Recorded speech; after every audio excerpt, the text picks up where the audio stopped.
नमस्कार, आप सभी का स्वागत है मेरे इस यूट्यूब चैनल पे। हम पढ़ रहे हैं यशपाल रचित लखनवी अंदाज, कक्षा 10 की हिंदी की पाठ्यपुस्तक क्षितिज के गद्य खंड का यह पाठ है। लखनवी अंदाज एक व्यंग है जो यशपाल जी द्वारा लिखित है। व्यंग को पढ़ने से पहले लेखक के बारे में संक्षिप्त जानकारी ले लेते हैं। यशपाल का जन्म सन 1903 में पंजाब के फिरोजपुर छावनी में हुआ। प्रारंभिक शिक्षा कांगड़ा में ग्रहण करने के बाद लाहौर के नेशनल कॉलेज से उन्होंने बीए किया। वहां उनका परिचय भगत सिंह और सुखदेव से हुआ। स्वाधीनता संग्राम की क्रांतिकारी धारा से जुड़ाव के कारण वे जेल भी गए।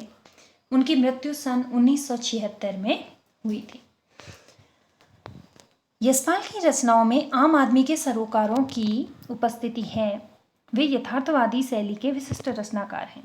सामाजिक विषमता, राजनीतिक पाखंड और रूढ़ियों के खिलाफ उनकी रचनाएं मुखर हैं। उनके कहानी संग्रहों में ज्ञानदान, तर्क का तूफान, पिंजरे की उड़ान, वादुलिया, फूलों का कुर्ता उल्लेखनीय है। उनका झूठा सच उपन्यास भारत विभाजन की त्रासदी का मार्मिक दस्तावेज है। यानी कि इस उपन्यास में भारत विभाजन के समय किस तरह की त्रासदी हुई थी उसका हृदय स्पर्शी वर्णन इस उपन्यास में किया गया है। अमिता, दिव्या, पार्टी कामरेड, दादा कामरेड, तेरी मेरी उसकी बात उनके अन्य प्रमुख उपन्यास हैं। भाषा की स्वाभाविकता और सजीवता उनकी रचनागत विशेषता है, अर्थात उनकी रचनाओं में स्वाभाविक और सजीव भाषा का वर्णन या प्रयोग किया गया है। व्यंग्य के बारे में यूं तो यशपाल ने लखनवी अंदाज व्यंग्य यह साबित करने के लिए लिखा था कि बिना कथ्य के कहानी नहीं लिखी जा सकती, परंतु एक स्वतंत्र रचना के रूप में इस रचना को पढ़ा जा सकता है। यशपाल उस पतनशील सामंती वर्ग पर कटाक्ष करते हैं जो वास्तविकता से बेखबर एक बनावटी जीवन शैली का आदी है। कहना न होगा कि आज के समय में भी ऐसी परजीवी संस्कृति को देखा जा सकता है। लखनवी अंदाज अर्थात लखनऊ के लोगों का अंदाज, लखनवी अंदाज। मुफस्सिल की पैसेंजर ट्रेन चल पड़ने को उतावली में फुंकार रही थी।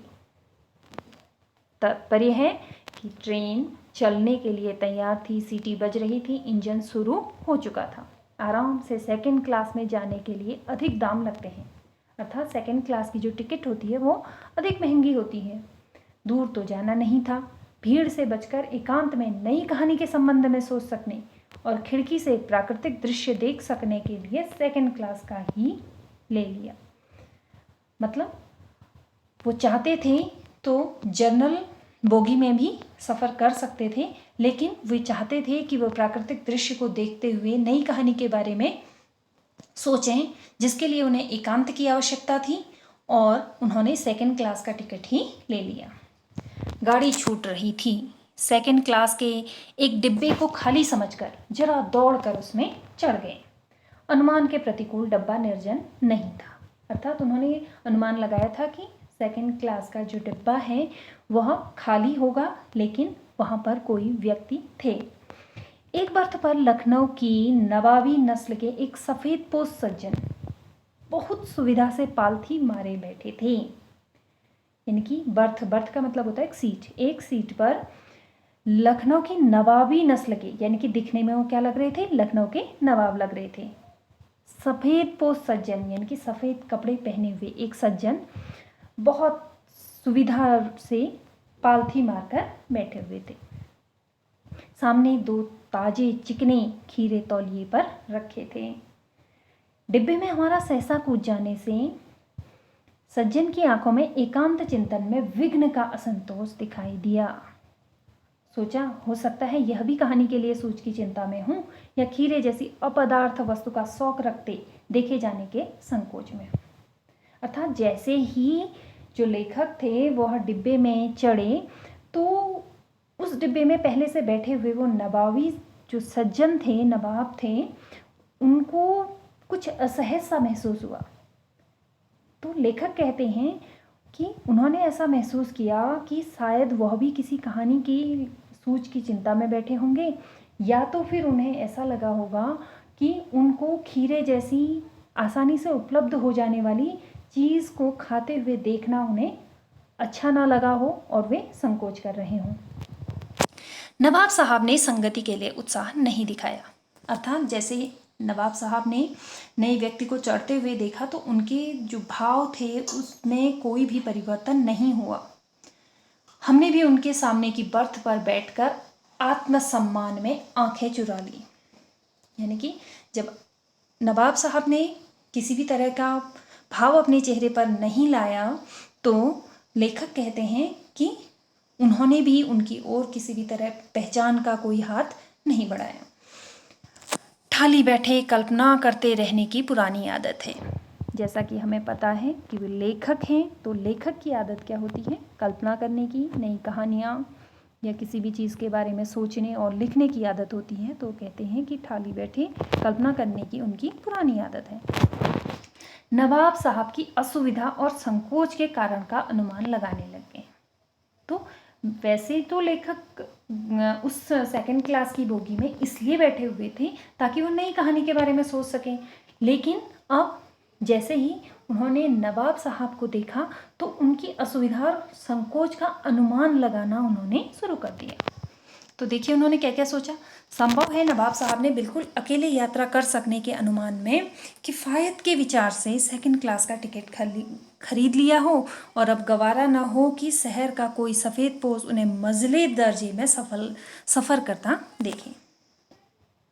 पहला अनुमान उन्होंने क्या लगाया कि जो नवाब साहब हैं उन्होंने ये अनुमान लगाया था कि वो अकेले सफ़र करेंगे और वहाँ पर वो आराम से सेकंड क्लास में जा सकेंगे।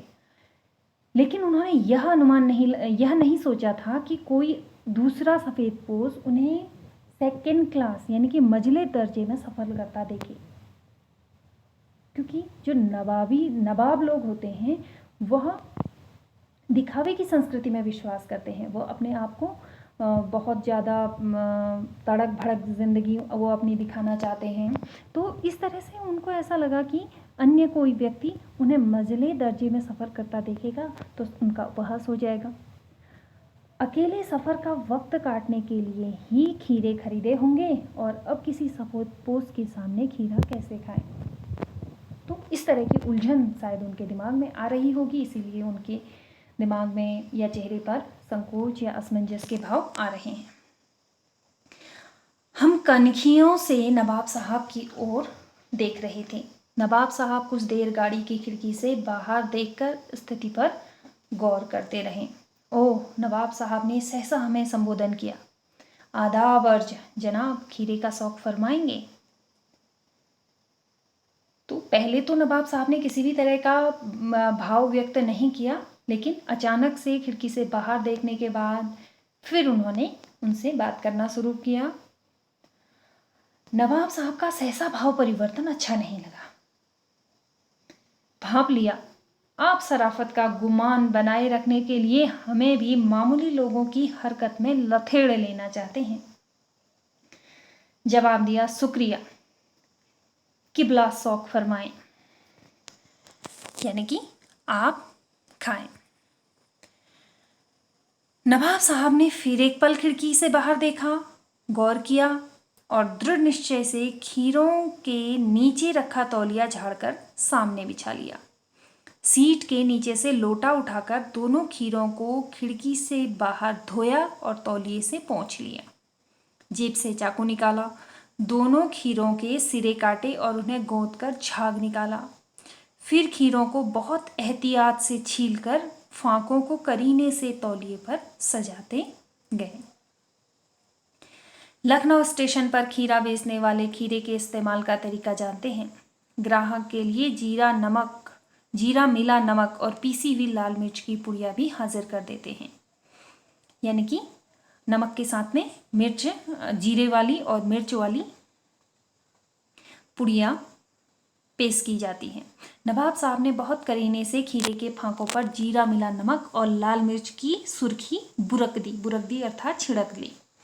उनकी प्रत्येक भावभंगिमा और जबड़ों के स्फुरण से स्पष्ट था कि उस प्रक्रिया में उनका मुख खीरे के रसास्वादन की कल्पना से प्लावित हो रहा था। यानी कि उनका मुंह में लार आ रही थी, वो उसे खाना चाह रहे थे। हम कनखियों से देखकर सोच रहे थे मियाँ रईस बनते हैं, लेकिन लोगों की नज़रों से बच सकने के ख्याल में अपनी असलियत पर उतर आए हैं। नवाब साहब ने फिर एक बार हमारी ओर देख लिया। वल्लाह शौक कीजिए, लखनऊ का बालम खीरा है। यानी कि एक बार उन्होंने फिर उनके सामने खीरा प्रस्तुत किया।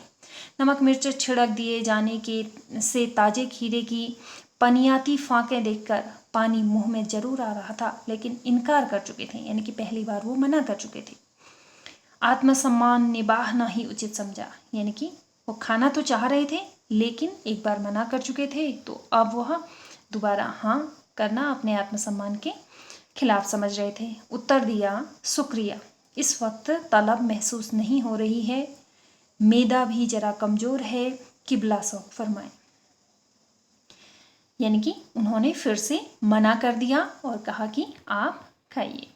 नवाब साहब ने सतृष्ण आंखों से नमक मिर्च के संयोग से चमकती खीरे की फांकों की ओर देखा। खिड़की से के बाहर देखकर दीर्घ निश्वास लिया, यानी कि लंबी सांस ली। खीरे की एक फांक उठाकर होठों तक ले गए, फांक को सूंघा, स्वाद के आनंद में पलकें मूंद ली या मूंद गईं। यानी कि खीरे पे जो नमक जीरे वाला मिर्च और जीरा और मिर्च जो फांक डाली गई थी, उससे जो खुशबू आ रही थी, उसे उन्होंने अपने अंदर लिया।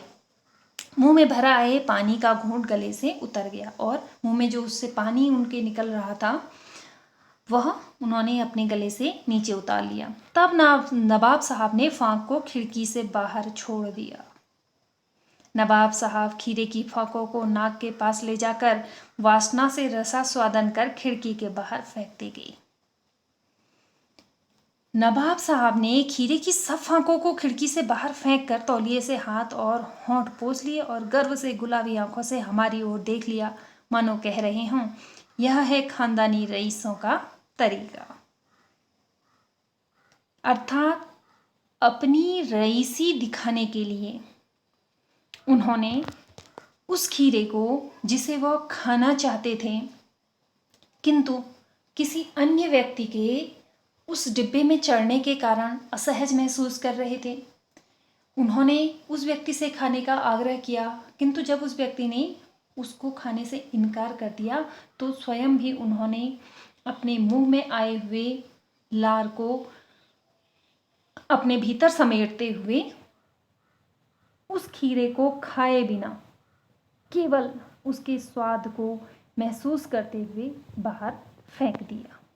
इस प्रकार से उन्होंने अपनी रईसी दिखाने का प्रयास किया। नवाब साहब खीरे की तैयारी और इस्तेमाल से थककर लेट गए। हमें तस्लीम में सिर खम कर लेना पड़ा। यह है खानदानी तहजीब, नफासत और नज़ाकत। हम गौर कर रहे थे, खीरे इस्तेमाल करने के इस तरीकों को खीरे की सुगंध और स्वाद की कल्पना से संतुष्ट होने का सूक्ष्म, नसीब और एब्स्ट्रैक्ट तरीका जरूर कहा जा सकता है, परंतु क्या ऐसे तरीके से उदर की तृप्ति भी हो सकती है?